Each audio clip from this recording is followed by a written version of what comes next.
پھر بات آتی ہے اہل بیت کی. اللہ، ہماری جان قربان، ہماری اولاد قربان، اہل بیت کیا معنی؟ معمولی بات ہے یہ.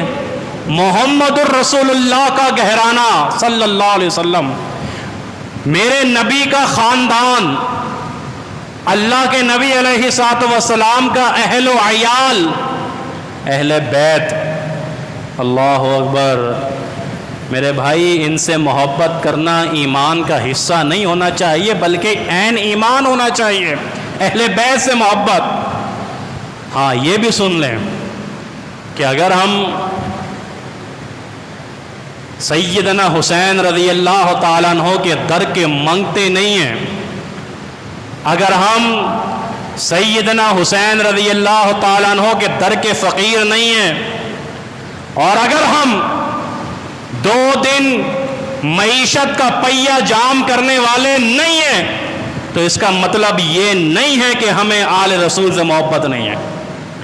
اس کا مطلب یہ نہیں ہے کہ ہم شان اہل بیت نہیں جانتے. اس کا مطلب یہ نہیں ہے کہ ہم شان حسین بیان کرنا نہیں جانتے. اور اس کا مطلب یہ نہیں ہے کہ ہمیں مقام آل رسول کا نہیں معلوم. نہیں، ایک لمٹ ہے، ایک حد ہے جو قرآن و حدیث کے مطابق ہے. محبت ہے تمام صحابہ سے، تمام صحابیات سے، امہات المومنین سے، اہل بیت سے، آل رسول سے محبت ہے. محبت کا ایک درجہ ہے، اور جو درجہ قرآن و حدیث نے بتایا ہے.